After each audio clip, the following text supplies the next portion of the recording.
NetsBoy, so let's hear what he has to say. His name is NetsBoy, he thinks the world is all over. When the Nets just can't play. What up, Net fans? NetsBoy here, bringing you the latest in your Brooklyn Nets news. All right, let's dive right in. We've got a lot to talk about and a lot to go over in this episode. It's been over 2 weeks since my last NetsBoy episode. Obviously, the holidays played a factor in that, So I took a small little hiatus, if you want to call it, to enjoy the holidays. But like I said, we've got a lot to discuss. Before we do, obviously, a little unnecessary bookkeeping. You might notice I have a brand new Brooklyn Nets hat. I got it for Christmas, obviously. Look, my old one, this thing was getting beat up. I mean, I think I got this hat almost 10 years ago, like shortly after the Nets actually moved to Brooklyn. I got this one. So I've been wearing this hat for a while. So it's really beat up and old. So thank you to my father who got me this hat for Christmas. And I think it's kind of interesting. My mother's the one that got me the custom NetsBoy jersey. My father's the one that gets me the brand new Brooklyn Nets hat. It's almost like my parents want to support me and my mediocre hobby that is NetsBoy that I've been doing for over, 7-8 years now.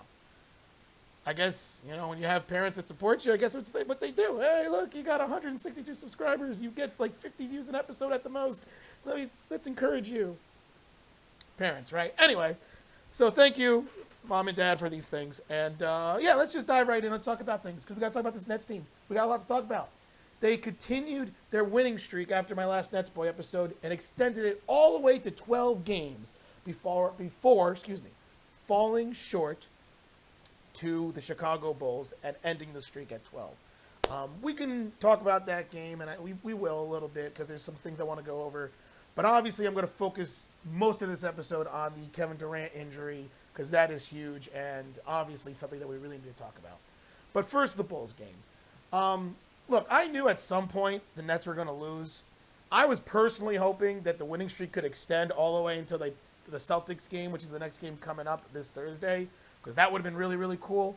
But, losing to the Bulls, I know they've been not that great this year, but they're a team that's very dangerous on paper. I mean, you look between Zach LaVine, DeMar DeRozan, and Nikola Vucevic, that is a legit playoff team. And they've just been underachieving this year, dealing with some injuries and players just not playing to the level that they should be. But that is not a team to sleep on, in my opinion, especially moving forward. And they also seem to have a really good record against teams over 500. They're one of those teams that play down to their competition but elevate their game when they're against the better teams. And it was clear that they were coming after the Nets in that game. And one of the main problems with this Nets team, reared its ugly head. And once again, it is the size of the Nets. Vucevic had a dominating performance. I think he had 21 points.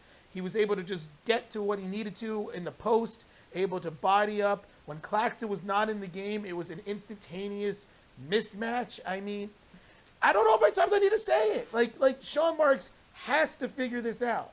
And I think he will. The 3 non-guaranteed contracts with Markieff Morris, Yuta Watanabe, and Edmund Sumners have all become finalized deals. They've all become full-length contracts, as they should. I think all 3 of those guys deserve to be on this Nets team and this Nets roster. I do think that there is a chance that the Markieff Morris deal in particular was more to get him on the roster to possibly trade him, because I do see him as a possible trade asset if you pair up like a second-round pick or 2 second-round picks maybe and Markieff Morris to get like another big I don't know, an Alex Lynn from the Kings, a guy who's not in the rotation with the Kings right now and is certainly a big body, a guy who can play 12 to 15 minutes a game and provide toughness and defense and can stretch the floor. He used to be able to shoot a 3-point shot before, but he's not in the rotation with the Kings. That's someone who popped into my mind. So maybe Sean Marks sees that. That's what I would do. Markieff Morris and a second-round draft pick for Alex Lynn. I think the Kings would do that because he's not in the rotation. So they'll get a second-round draft pick out of it and a veteran player, Markieff Morris. I'm just spitballing. My point is, I think that's why Sean Marks brought these guys back. So if anything, maybe he can try to put together a trade because the Nets need size. They need this size so badly. The Bulls game proved it. Because once Vucevic did what he wanted to do, the defense had to, compensate for that. It left isolation. It left players being able to knock down threes. That Williams guy, I forget his first name, unfortunately, he was knocking down shots.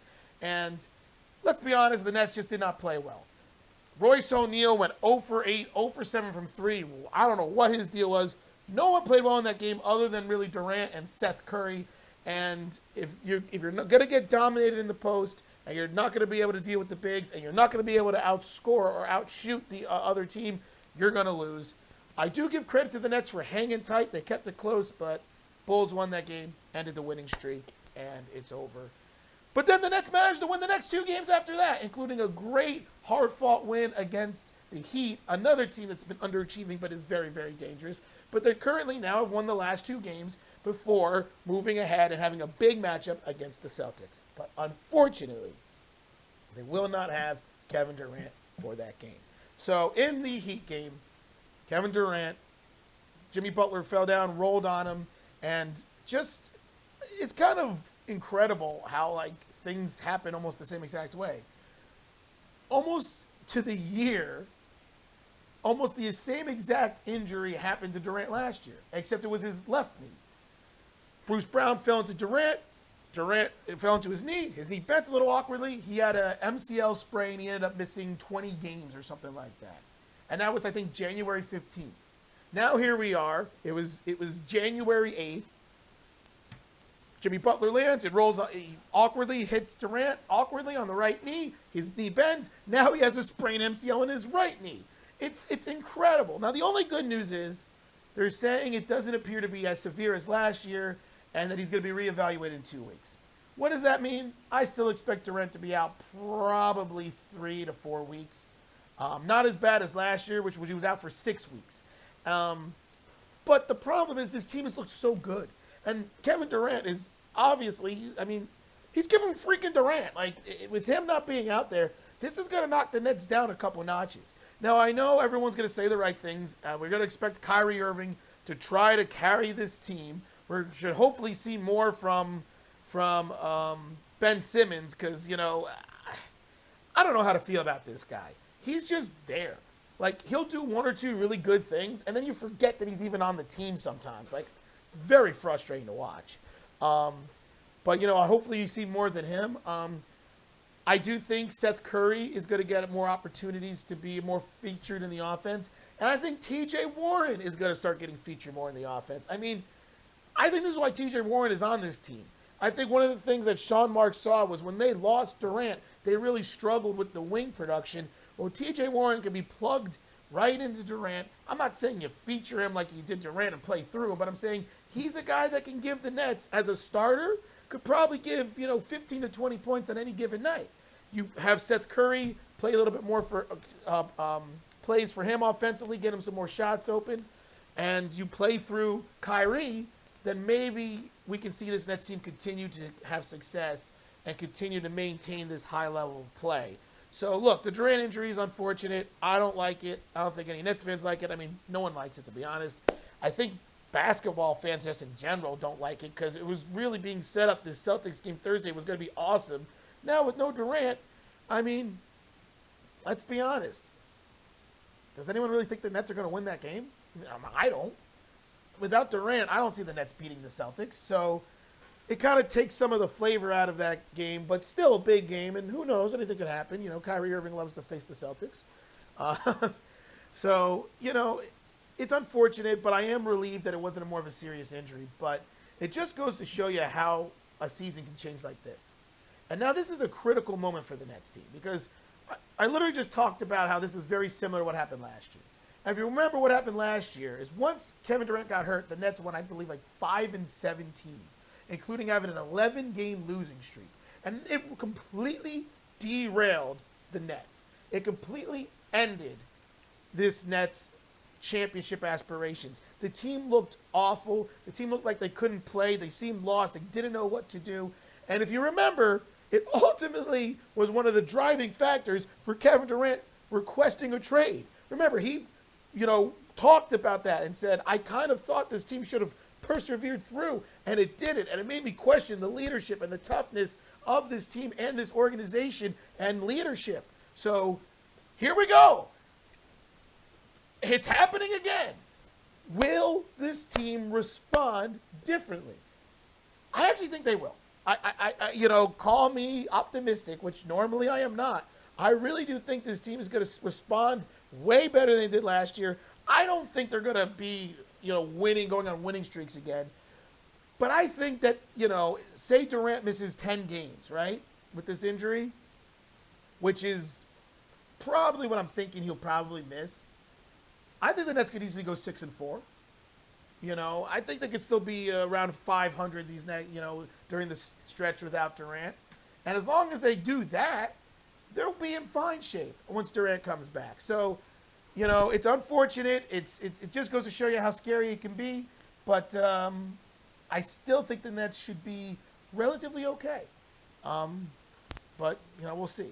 So let's look at the next couple games for the Nets, and let's see if, without Durant, what I think if they have a chance to actually win. So the next game, as I mentioned, is clearly the big game against the Celtics. Without Durant, I don't see the Nets winning that game. I do think the Nets are going to play better than people think, because I do think this team just has a different feel. But I think the Celtics are going to win. Then they get the Thunder, a team that's not that great, but plays hard. The Nets should still win that game, even without Durant. The Spurs, they just blew the Spurs out, earlier this year or this week.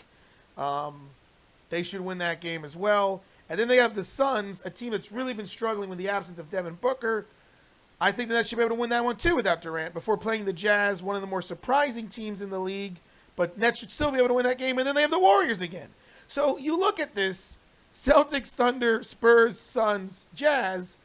Even without Kevin Durant, the Nets should probably still be the favorite in 5 of those 6 games. Like, the Celtics game is the only game I really would say they shouldn't be the favorites on. So, 4-2, because I always like give a let-up game. I think the Nets could easily go 4-2, being led by Kyrie Irving and everyone else elevating their games the way they've been playing. This is not a tough stretch of games. And then, they got the Warriors after that. I mentioned the Warriors. They got the 76ers after that. That game will be loads of fun, and that game's going to be critical. And hopefully we have more information on Durant with that. But then they have the Pistons, the Knicks, and then the Lakers. So, once again, still winnable games after that. So, if you want to even go to the next 10 games, the 76ers and the Celtics are really the only 2 teams that they play that I would definitively say, without Durant, they will lose. So, this is optimism. I've never been this optimistic about this team, even after a critical injury like this. But I really think that the Nets should still be okay. And like I said, if those next 10 games, they go 6-4, they will be fine. And as long as Durant comes back after the All-Star break, which is probably what we're going to see. They might have him come back before the All-Star break, but I kind of see this kind of being like a beginning of February return, and that maybe they'll be cautious. But it also might have to do with what happens, right? If the Nets completely fall apart without Durant, and the Nets win 2 of the next 8 games or 10 games, Durant might force his way back, and the Nets might want to do it. I don't want that. I don't think that's going to happen, but you never know, because Durant is pivotal for them down the stretch and in the playoffs, and he's got to get healthy. So I do kind of think it's good that, or not good, but a silver lining that this injury happened when it did, because Durant can rest up. The Nets are in the 2 seed. They have the second best record in the NBA. 2 seed in the East. Let the Nets deal with a little bit of an easier schedule that they got coming up, and just hopefully just keep their head above water until Durant comes back, and then they can continue to grow and have a chance to win. Let me know what you guys think about everything, all right? About the Durant injury, about if you agree with me that without Durant, they should still be favored in most of these games moving forward, who you think is going to step up for this Nets team. And if you agree that you feel like this just has a different feel, it doesn't feel like the team of last year. I really think this Nets team is going to be okay these next couple weeks without Durant. I really do. Let me know about all that. Until then, this is NetsBoy. Well, I'll end with this. My next episode is going to be my 250th episode, and really I should do something special for it. but I have no clue what I really want to do for it. So I don't know if I'm really going to. Maybe I'll do something where I have NetsDog in it because, everyone loves NetsDog. So maybe he'll be in the next episode. I've done a NetsDog takeover episode before. Maybe I'll do another one of those because those are always cute and adorable. I'm not sure. I have an idea of something really, really fun, but I'll probably save that for my 300th episode if I actually continue to make it that far because I have no idea. So I do have something in my mind for that. So I don't know. We'll see what happens, but I just wanted to throw that out there before wrapping up this episode. Let me know what you guys think. And until then, this is NetsBoy being more optimistic than he normally is. And signing off.